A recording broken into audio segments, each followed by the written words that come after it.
आज की कहानी छत्तीसगढ़ राज्य की एक लोक कथा है। इस प्रदेश के कई दूसरे इलाकों की तरह यहाँ पर भी काफी संख्या में जनजातियां रहती थी। गांव वाले और आदिवासी वैसे तो पड़ोसी ही होते थे, लेकिन दोनों का रहन सहन एक दूसरे से अलग था। गांव वाले तो ज्यादातर खेती बाड़ी करके गुजारा करते थे, जबकि आदिवासी जंगलों पर निर्भर रहते थे। वे अपने औजार और उपकरण खुद ही बनाते हैं, टोकरियां बुनते हैं और छोटे छोटे पशुओं का शिकार करते हैं। जंगल और उसके खजाने के बारे में उनकी जानकारी का तो क्या ही कहना।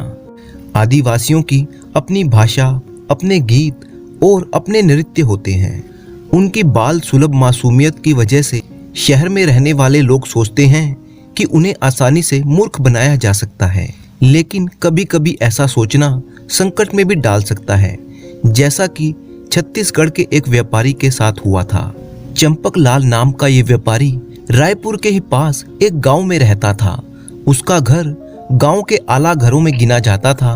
वह गेहूं, दालें, मसाले, साबुन, माचिस और इसी तरह का सामान बेचता। कोई भी चीज तोलते वक्त चंपक लाल या उसके नौकर केवल राम दोनों ही बड़ा ध्यान रखते थे कि ग्राहक के पास एक दाना भी फालतू न चला जाए। गांव वाले जानते थे कि चंपक लाल गांठ का बड़ा पक्का आदमी है और मुनाफे के आगे दया, धर्म या भावनाएं उसके लिए कोई मायने नहीं रखती। उसकी पत्नी शांति देवी हमेशा सोने से लदी हुई रहती थी, लेकिन सोने की इन जंजीरों के पीछे एक दयालु मन छिपा हुआ था। वसंत ऋतु की तरह एक सुबह चंपक लाल अपने बरामदे में बैठा था कि उसे एक आवाज सुनाई दी। कोई कह रहा था, मेरे कौवे खरीद लो, कोई मेरे कौवे खरीद लो, मोटे ताजे कौवे। चंपक लाल हैरान था, ये कौन है जो कौवे को बेच रहा है और खरीदेगा कौन इन्हें। वह जानने के लिए आतुर हो उठा। उठकर वह सड़क की तरफ देखने लगा। एक अधनंगा आदिवासी सिर पर टोकरी उठाए हुए उसके घर की तरफ आ रहा था। उस आदमी ने अपनी कमर पर एक मैला सा कपड़ा लपेटा हुआ था। आदिवासी के कंधों से लटकती हुई कुल्हाड़ी से पता चलता था कि वो एक शिकारी है। वह जब नजदीक आया तो चंपक लाल ने उसे पुकारा। चंपक लाल ने कहा, क्यों भाई, क्या बेचते हो? आदिवासी ने जवाब दिया, कौवा बेचता हूँ साहब। चंपक लाल बोला, दिखाओ तो सही। बरामदे में आकर आदिवासी ने अपना टोकरा रख दिया, फिर व्यापारी की तरफ देखकर मुस्कुराता हुआ बैठ गया। चंपक लाल ने देखा तो बस देखता ही रह गया। टोकरी के अंदर था एक मोटे काले तीतरों का जोड़ा, जिनका मांस बड़ा ही गर्म और बेशकीमती होता है। उनकी टांगें बंधी हुई थी और चितकबरे पंख धूप में चमक रहे थे। चंपक लाल ने मन में सोचा, कैसा मूर्ख आदमी है जो इतने कीमती पक्षियों को कौवा बता रहा है। फिर उसने आदिवासी से पूछा, कितने के हैं? आदिवासी बोला, एक जोड़े का 20 रुपए है साहब। व्यापारी ने कहा, मैं 15 रुपए से एक पैसा भी ज्यादा नहीं दूंगा। ये कहकर चंपक लाल घर के भीतर जाने लगा। नहीं नहीं साहब, आप तो बड़े दयालु हैं, कृपया करके इन्हें खरीद लीजिए। ये कहकर आदिवासी ने पक्षियों को बरामदे के ऊपर वाली सीढ़ी पर रख दिया। चंपक लाल खुद को शाबाशी देता हुआ मुड़ा। उसने गिनकर 15 रुपए आदिवासी के हाथ में थमा दिए। आदिवासी थोड़ा मुस्कुराया और सलाम ठोकते हुए पैसे रख लिए। चंपक लाल ने पूछा, तुम्हारा नाम क्या है? आदिवासी ने कहा, जी नत्थू। ठीक है नत्थू, अब तुम चलो। चंपक लाल बोला, और अगली बार जब तुम्हें और भी कौवे मिल जाएं तो मुझे जरूर बताना। ये कहकर चंपक लाल कुटिलता से मुस्कुराने लगा। चंपक लाल की पत्नी शांति देवी शुद्ध शाकाहारी थी, इसीलिए तीतर बरामदे में चूल्हे पर पकाए गए। जब उसकी पत्नी ने 2-2 तीतर देखे तो उसकी आंखें मारे हैरानी के खुली रह गईं। शांति देवी ने पूछा, कितने में खरीदा इन्हें? 15 रुपए में। चंपक लाल हंसता हुआ कहने लगा। उसने अपने पड़ोस के गांव से अपने मित्र को खाने की दावत दी और देर रात तक अपनी सूझबूझ पर बहुत ही खुश होता रहा। 10 दिन बाद चंपक लाल फिर से अपने बरामदे में बैठा था कि तभी उसने किसी को पुकारते हुए सुना, कोई मेरा सुंदर रंगना ले लो। वही आदिवासी अपने सिर पर तांबे का एक चमकता हुआ घड़ा उठाए चला आ रहा था और पुकार रहा था, कोई है जो मेरा सुंदर रंगना खरीद ले। चंपक लाल को आदिवासी का नाम जैसे रट गया था। उसने आवाज लगाई, अरे नत्थू, यह रंगना क्या है, जरा यहाँ तो ले आ। नत्थू बरामदे में गया और एक बार फिर से आकर बैठ गया। घड़े को अपने पास ही रख लिया। चंपक लाल एकटक उसे देखने लगा। बड़ा ही भारी और खूबसूरत माल है, उसने सोचा। वैसे तो घड़ा इस्तेमाल किया हुआ है और जगह जगह उसमें गड्ढे भी थे, पर रोशनी में कैसा चमकता था। इतना पुराना और भारी बर्तन कम से कम 1000 रुपए का तो होगा ही, चंपक लाल मन ही मन में सोच रहा था। तब उसने आदिवासी से कहा, तुम इसे क्या कहते हो? साहब, ये रंगना है। नत्थू दांत दिखाते हुए बोला, मेरी माँ का पुराना रंगना, लेकिन कितना मजबूत है, देखिए तो सही। ये कहते हुए नत्थू ने मटके पर एक थाप लगाई। चंपक लाल ने पूछा, कितने लोगे इसके? नत्थू बोला, 100 रुपए साहब। चंपक लाल की बोहें टेढ़ी हो गई, बहुत ज्यादा है। वह बोला, कोई दूसरा ग्राहक ढूंढ लो अपने रंगना के लिए। नत्थू बोला, नहीं नहीं साहब, ऐसा मत कीजिए, आप बड़े अच्छे हैं साहब। अच्छा आप बताइए, आप कितने देंगे? चंपक लाल ने दृढ़ता से कहा, 80 रुपए। नत्थू के चेहरे की मुस्कान गायब हो गई। फिर भी उसने घड़ा उठाया, बरामदे में रखा और अपना हाथ आगे फैला दिया। चंपक लाल ने गिनकर 80 रुपए उसे दे दिए। चंपक लाल ने अपनी पत्नी को सारा किस्सा सुनाया और खूब हंसा।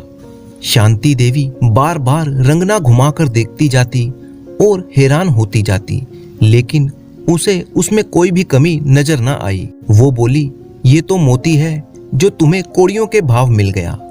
अब तो चंपक लाल हर सुबह अपने बरामदे में बैठा नत्थू की राह ताकने लगा। वह उससे कुछ और खरीदने के लिए ललायित था। जिसने भी रंगना देखा था उसकी तारीफ की थी और उसे मुनाफे का सौदा बताया था। व्यापारी को रंगना खरीदे हुए अभी 7 ही दिन हुए थे। वह बरामदे में बैठा था कि उसे नत्थू आता हुआ दिखाई दिया। नत्थू चिल्लाते हुए जा रहा था, लपलोस लपलोस, अरे कोई मेरे अनमोल लपलोस खरीदेगा? चंपक लाल ने उसे आवाज दी और वह अपनी पुरानी जगह पर आकर बैठ गया। चंपक लाल ने पूछा, तो बताओ भाई, इस बार वह लपलोस क्या बेच रहे हो? ये लपलोस होता क्या है?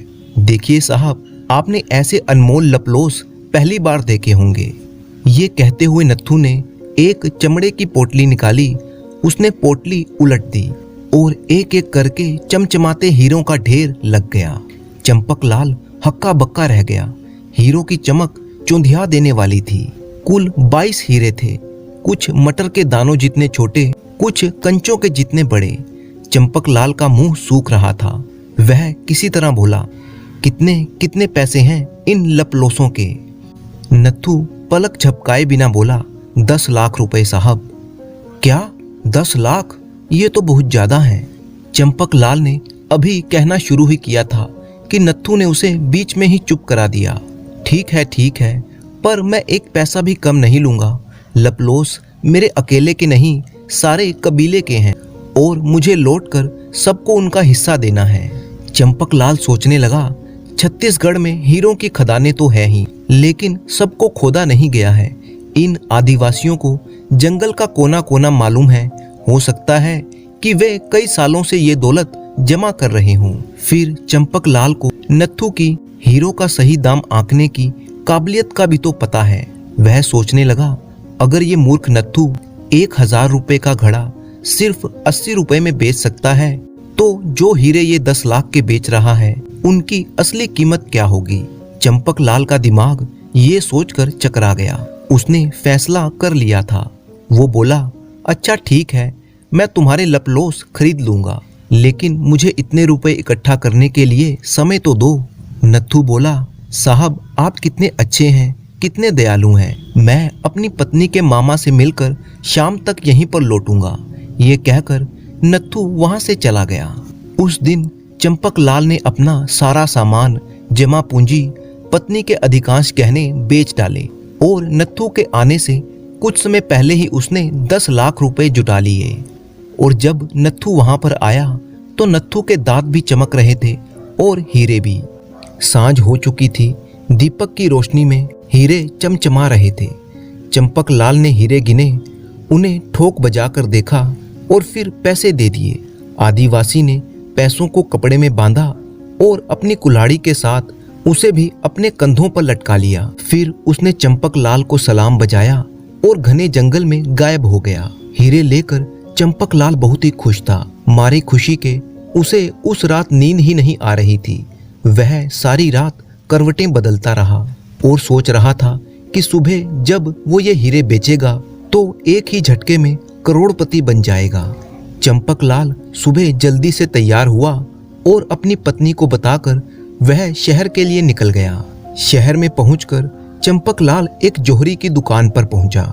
वो जोहरी चंपक लाल को पहले से ही जानता था। चंपक लाल को आते देखकर उसने कहा, राम राम सेठ जी, आज कैसे आना हुआ? चंपक लाल ने कहा, भाई आज तो बहुत ही जरूरी काम है। और फिर चंपक लाल ने वो हीरे उस जौहरी को दिखाए। जौहरी ने हीरे जांचे और अपना सिर हिलाते हुए कहने लगा, चमकते तो बहुत हैं पर ये हीरे नहीं हैं, कांच है, सिर्फ कांच। ये सुनते ही चंपक लाल के तो मानो होश ही उड़ गए। उसके पांव तले से जैसे जमीन ही खिसक गई। सस्ते सौदे और मुनाफे की सब योजनाएं धरी की धरी रह गईं। उसने तो सोचा था कि वह आदिवासी को मूर्ख बना रहा है, परंतु असल में नत्थू ने ये जाल फेंका था और चंपक लाल उसमें फंस गया। छत्तीसगढ़ के लोग ये कहानी कविता के रूप में सुनाते हैं, जो कि कुछ इस तरह से है। कौवा का धोखा में तीतर बिकाइस और बिकाइस रंगना, अब जो पड़े लपलोस धमाका, ना घर सोहे ना अंगना। पुराने समय की बात है। एक गांव में विष्णु नाम का एक आदमी रहता था। विष्णु जाति से ब्राह्मण था, परंतु वह बहुत ही निर्धन था। विष्णु के परिवार में केवल उसकी पत्नी थी। उसकी गरीबी को देखकर गांव वालों ने सोचा कि थोड़ा चंदा इकट्ठा करके क्यों ना इसे कुछ काम करवा दिया जाए। गांव के मुखिया की देखरेख में चंदा इकट्ठा किया गया और विष्णु को एक बैलगाड़ी दिलवा दी गई। विष्णु अब उस बैलगाड़ी में सवारियां ढोता और इस प्रकार अपनी गुजर बसर करने लगा। एक दिन विष्णु सुबह सुबह जब शहर से गांव की तरफ लौट रहा था, तब उसे रास्ते में दो सवारियां मिली। उनमें से एक तो सेठ जी थे और दूसरे एक साधु बाबा थे। उन्होंने विष्णु से पूछा, भाई अगर गाड़ी खाली है तो गांव में जाने का क्या लोगे? विष्णु ने उत्तर दिया, सेठ जी आपसे तो 5 रुपए लूंगा और साधु बाबा से 2 रुपए लूंगा। सेठ ने कहा, ऐसा क्यों भाई? इस पर विष्णु ने कहा कि सेठ जी आपकी आमदनी ज्यादा है इसीलिए, और साधु महाराज तो बेचारे भिक्षा मांगकर गुजारा करते हैं, इसीलिए इनसे किराया कम लूंगा। सौदा तय हो गया। सफर करीब 10 मील का था। वे सब लोग बैलगाड़ी में बैठ गए और आगे के लिए चल दिए। साधु महाराज काफी बुजुर्ग थे। विष्णु ने साधु महाराज से कहा कि आप काफी बुजुर्ग हैं, कृपया अपने अनुभव के आधार पर कोई ऐसा किस्सा सुनाएं जो जीवन में काम आए और इस तरह से रास्ता भी कट जाएगा। तब साधु ने कहा कि मैं अपने अनुभव का किस्सा सुनाने का 1 रुपया लूंगा। विष्णु ने कहा, ठीक है, आप सुनाइए। उसने सोचा कि इस तरह से सफर भी कट जाएगा और 1 रुपया कम भी मिलेगा तो कोई बात नहीं, 3 रुपए तो सेठ साहब से फालतू लेने ही हैं। साधु ने कहा, तो सुनो, जिस बात को 4 आदमी कहें वो मान लेनी चाहिए। विष्णु ने पूछा, आगे? साधु बोला, बात खत्म हो गई। अगली बात के लिए 1 रुपया और देने को सहमत हो तो मैं सुनाऊं। विष्णु ने कहा, ठीक है, सुनाइए। तब साधु ने कहा, जब भी किसी नदी के घाट पर स्नान करने जाओ तो उस घाट पर स्नान करना जहां पर लोगों की भीड़ ना हो। भीड़ भाड़ वाले घाट पर स्नान मत करना। विष्णु ने कहा, आगे बताइए। साधु बोला, बात खत्म हो गई। अगर आगे की बात सुननी है तो 1 रुपया और लगेगा। विष्णु ने सोचा, अभी भी सेठ जी से 3 रुपए की बचत तो हो ही जाएगी, तो फिर एक बात और सुनने में कोई हर्ज नहीं है। उसने कहा, महाराज कृपया करके एक बात और सुना दें। तब साधु ने कहा, अगर कोई बात छिपाना चाहते हो या मन का कोई भेद किसी से गुप्त रखना चाहते हो तो वो बात अपनी पत्नी को भी मत बताना। इसके बाद विष्णु ने कोई और बात नहीं सुनी। इतने में सफर खत्म हो चुका था। वे लोग गांव पहुंच गए। विष्णु दोनों सवारियों को उतारकर अपने घर लौट आया। अगले दिन विष्णु अपनी बैलगाड़ी लेकर शहर पहुंचा। वहां पर एक जगह पर बहुत ही भीड़ जमा थी। विष्णु भी अपनी बैलगाड़ी सहित वहां पर पहुंचा और भीड़ में घुसकर पता लगाने लगा कि आखिर मामला क्या है। तो देखा कि जमीन पर एक व्यक्ति मरा हुआ पड़ा था। उसकी हालत देखकर लगता था कि शायद वो कोई भिखारी था जो मर चुका था, परंतु उसके मृत शरीर को उठाकर कोई शमशान घाट तक नहीं ले जा रहा था। लोगों को जब बातों ही बातों में पता चला कि विष्णु एक बैलगाड़ी का कोचवान है, तो वह लोग उससे कहने लगे कि तुम इस मृत भिखारी के शरीर को अपनी गाड़ी में लादकर शमशान घाट तक ले जाओ। विष्णु इस बात पर राजी नहीं था। वह सोचता था कि वह एक ब्राह्मण होकर ये काम नहीं कर सकता, परंतु तभी उसे साधु की कही हुई बात याद आई कि जिस बात को 4 लोग कहें उसे मान लेना चाहिए। उसने मृत शरीर को बैलगाड़ी में रखा और शमशान घाट की तरफ चल पड़ा। थोड़ी ही देर में शमशान पहुंचकर जब उसने भिखारी के शरीर को बैलगाड़ी से नीचे रखा तो देखा कि भिखारी की कमर पर एक थैली बंधी हुई थी। विष्णु ने थैली खोलकर देखी तो उसमें स्वर्ण मुद्राएं भरी पड़ी थीं। ये देखते ही विष्णु की आंखों में चमक आ गई। उसने चुपचाप वो थैली अपने पास छिपा ली और लाश को शमशान के रखवाले को सौंपकर वापस घर की तरफ लौट चला। उसने थैली वाली बात किसी आदमी को नहीं बताई। शहर से वापस लौटते समय विष्णु ने सोचा कि उसने एक भिखारी के मृत शरीर को उठाया और शमशान तक छोड़ के आया। शायद उसी पुण्य कर्म के फल के स्वरूप उसे सोने की मोहरों से भरी हुई थैली मिली है।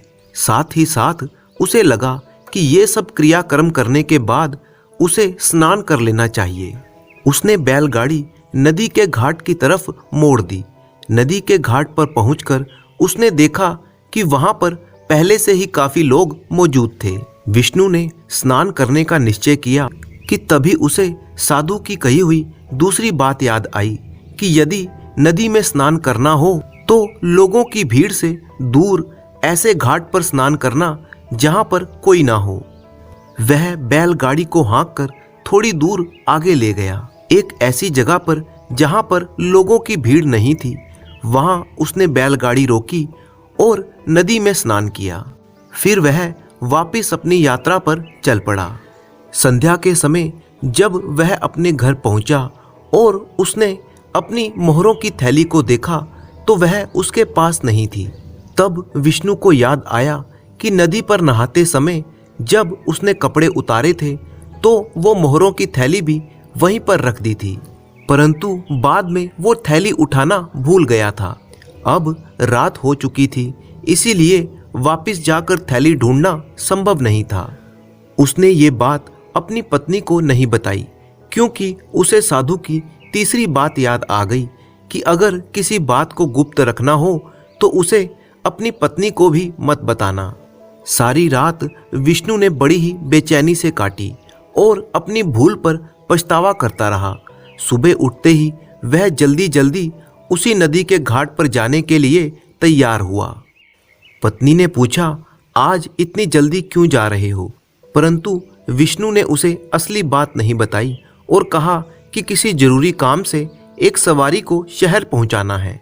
विष्णु जितनी जल्दी हो सका उतनी जल्दी वह घाट पर पहुंचना चाहता था। उसे अंदेशा था कि अब तक तो वो थैली किसी और के हाथ लग गई होगी, परंतु जब वह उस नदी के घाट पर पहुंचा तो उसकी खुशी का ठिकाना ना रहा क्योंकि वो मोहरों की थैली उसी जगह पर पड़ी हुई मिल गई। असल बात ये थी कि उस घाट पर कोई आदमी आता जाता नहीं था, इसीलिए उस थैली पर किसी की नजर नहीं पड़ी। विष्णु सोचने लगा कि अच्छा हुआ जो उसने साधु की बात मान ली और ऐसी जगह को स्नान के लिए चुना जहां पर लोगों की भीड़ नहीं थी। यदि वह उसी भीड़ भाड़ वाली जगह पर स्नान करता तो अवश्य ही ये थैली किसी और के हाथ लग जाती। वह मन ही मन साधु बाबा को धन्यवाद देता रहा और अपने घर की तरफ चल पड़ा। घर पहुंचा तो विष्णु ने वो धन एक सुरक्षित जगह पर छिपा दिया। ये बात उसने अपनी पत्नी को भी नहीं बताई। वह उस धन को धीरे धीरे प्रयोग करने लगा, जिससे कि किसी को संदेह ना हो कि गरीब विष्णु के पास इतना धन कहां से आ गया। समय बीतने के साथ साथ उसने अपने लिए एक बड़ा घर बनवा लिया। विष्णु का पड़ोसी जो उसी गांव का मुखिया था, वह विष्णु से ईर्ष्या करने लगा कि आखिर इसके पास इतना सारा धन कैसे आ गया। मुखिया ने अपनी पत्नी से कहा कि तुम जरा विष्णु की पत्नी से मिलकर बातों ही बातों में ये पता लगाओ कि विष्णु इतना धन कहां से कमा कर लाता है। अगले ही दिन मुखिया की पत्नी विष्णु के घर पर पहुंच गई। विष्णु घर पर नहीं था। जब मुखिया की पत्नी ने विष्णु के धन कमाने का रहस्य पता करना चाहा, तब विष्णु की पत्नी ने कहा कि वह ये बात नहीं जानती। ये सुनकर मुखिया की पत्नी ने विष्णु की पत्नी को उसके पति के खिलाफ भड़काया और कहा कि तुम कैसी पत्नी हो जो अपने पति की इतनी सी बात भी नहीं जानती हो। तब उसी दिन जब विष्णु घर आया तो उसकी पत्नी ने जिद की कि विष्णु उसे बताए कि उसकी कमाई का भेद क्या है। विष्णु एक चतुर आदमी था। वह समझ गया कि हो ना हो किसी ने मेरी भोली भाली पत्नी को भड़काया है। तब विष्णु ने कहा, अरे मेरी प्रिय पत्नी, तुम नहीं जानती हो कि मैं कैसे कैसे झूठ सच बोलकर ये धन कमाता हूँ। बात असल में ये है कि मैं रोज शहर की कोतवाली में जाता हूँ। वहाँ कोतवाल साहब कई तरह के मुकदमों में मुझे गवाही देने के लिए कहते हैं और बदले में मुझे रोज 2000 रुपये मिलते हैं। बस मुझे थोड़ा बहुत झूठ बोलना पड़ता है। पत्नी ये सुनकर संतुष्ट हो गई और उसने ये सारी बात मुखिया की पत्नी को बताई और फिर ये बात मुखिया तक भी पहुंच गई। ये सुनकर मुखिया ने मन ही मन में इसी तरह से खूब धन कमाने का फैसला कर लिया और अगली ही सुबह वह शहर की कोतवाली पहुंच गया। उस कोतवाली के अंदर जाने में उसे भय लग रहा था, इसीलिए वो कोतवाली के इर्द गिर्द चक्कर लगाने लगा। तभी एक सिपाही की नज़र उस पर पड़ गई। उसे मुखिया पर कुछ संदेह हुआ और वो मुखिया को पकड़कर कोतवाल के पास ले गया। कोतवाल को तो पहले समझ में ही नहीं आया कि मुखिया आखिर यहाँ पर क्या करने आया है, परंतु जब कोतवाल ने रोब दिखाकर मुखिया से सच्चाई जाननी चाही तो मुखिया ने कहा कि वह धन कमाने के लिए और सच्ची झूठी गवाही देने के लिए यहाँ पर आया है। इतना सुनते ही कोतवाल का गुस्सा 7वें आसमान पर पहुंच गया, क्योंकि कोतवाल साहब एक बहुत ही ईमानदार इंसान थे। उसने सिपाही से कहा कि इस झूठी गवाही देने वाले आदमी को कारागार में डालकर 100 कोड़े मारो और शाम होने से पहले इसे छोड़ना नहीं है। फिर क्या था, बेचारा मुखिया 100 कोड़े खाता रहा और शाम को अपने घर लौट चला। मन ही मन में वो समझ गया था कि विष्णु एक बहुत ही चतुर आदमी है और ऐसे आदमी से दुश्मनी लेना ठीक नहीं है। इस घटना के बाद से मुखिया ने कभी विष्णु के धन का रहस्य जानने की कोशिश नहीं की और दूसरी तरफ विष्णु भी अब अपना जीवन बड़े ही सुखपूर्वक बिताने लगा।